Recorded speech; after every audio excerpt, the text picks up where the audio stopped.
Hello and welcome to Sports Today. My name is Rohit Mundiur and I am going to be speaking about yesterday's Euro 2020 matches, the European Championships, the final group games of the European Championships, and there were a few nervy matches as one can imagine. Let's go first for the Sweden Poland game where Sweden won the match 3-2. It was a match that went back and forth and back and forth, and in the end, somehow Victor Claessen's last minute win. It came in the third minute of injury time. That gave them a 3-2 win. Robert Lewandowski finally came good. He scored two goals for Poland. They just kept coming back again and again, but then in the end, it was just too much. It was very difficult for Poland to qualify anyhow because of the fact that in the other match of that group, Spain were absolutely taking Slovakia apart. They won the match in the end. Finally, Spain were actually finding it difficult to score goals, if you remember, throughout this tournament. Even in this match, actually, they had a number of chances before finally a Martin Dubravka own goal in the 30th minute actually gave them the lead. So even though they won 5-0, this could have been far, far worse for Slovakia. So that just tells you how one-sided the game was. Martin Dubravka scored the own goal, and then in the injury time of first half, Emerick Laporte went and scored the second goal. And then after that, Pablo Sarabia scored the third, Ferran Torres scored the fourth, and then there was another own goal from Juraj Koka in the 71st minute, which finished off the humiliation for Slovakia. So this means that from Group E, it's Sweden and Spain who qualify. Slovakia, on the basis of their goal difference, they finished third, of course, but then they don't qualify because of the goal difference. They are not part of the lucky third place teams in the European Championship table who would qualify for the round of 16. So in the round of 16, Spain go face up against Croatia. That will happen in Monday in our Indian Standard Time at 9:30 p.m. The match will be, and of course later on you'll find Sweden taking on Ukraine in on Wednesday. Well, it'll basically be Tuesday 12:30 Wednesday 12:30 a.m. And then of course, but then after that came the big matches, the blockbuster matches from Group F, where there are just it was the proper group of death, of course, and in the end, France, Germany, and Portugal did go through, but then for a long, long time, it did look like Hungary might pull off an upset over Germany. Hungary were leading Germany twice throughout that match, and it was only towards the end of that game where Leon Goretzka scored the winner for Germany. Hungary went ahead through Adam Zalai in the 11th minute itself.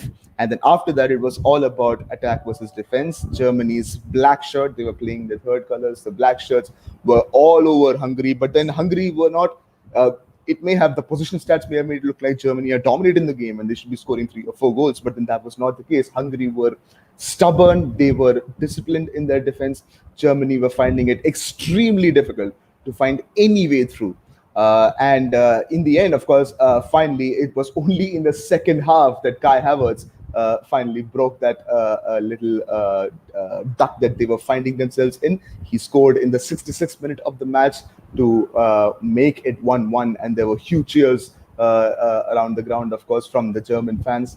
And but then that did not last for too long because Andreas Schäfer then went and scored a goal in the 68th minute and gave Hungary the lead again. And then finally, in the 84th minute, Leon Goretzka, who came on as a substitute, he was injured in the first game, which is the reason why he could not play too much throughout this European Championships. Actually, the Bayern Munich midfielder, he came and scored the goal that made it level for Germany, and that meant that Germany would be going through. This group was so ridiculous that either Germany are going through or they would have been finishing last. And that was the case for Portugal as well. Portugal, in the end, Germany are finishing second in that group. It would have been either second or last for them. In the other match, Portugal and France, well, the Portugal fans' hearts were fluttering just the way German fans' hearts were. As the scoreline went up and down in that match between Germany and Hungary, because Portugal's luck was completely tied together with how well or how bad Germany do. against Hungary. So Portugal were in the end they that match also ended in a 2-2 draw. Which was a good thing. Portugal basically needed to avoid defeat. If they were losing the match, then what happened in the other match would have affected them very dearly, and they would have actually finished last in the table. Well, the match between Portugal and France, it started off with it was a very 50-50 match.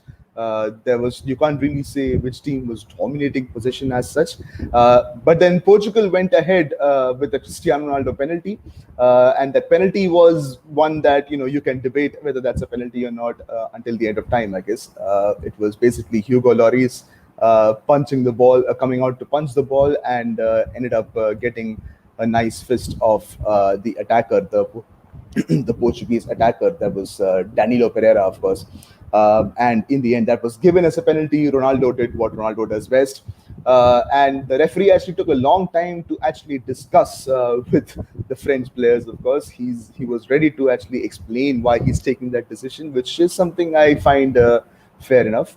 And then, of course, later on in the half, almost like a tit for tat, the referee ended up giving kind of a soft penalty to the French players as well, and Karim Benzema scored to make it 1-1. So in the end, you could see there was a very nice footage of both the former Real Madrid teammates, Ronaldo and Benzema, sort of going off, talking to each other about their own respective penalties, probably. Um, the second half started off with another penalty, and Ronaldo scored that also, and that helped him draw level with Ali Dei of Iran for the all-time highest goal scorer in international competitions. It's a record that he has been chasing for quite a long time, and now finally he has done it.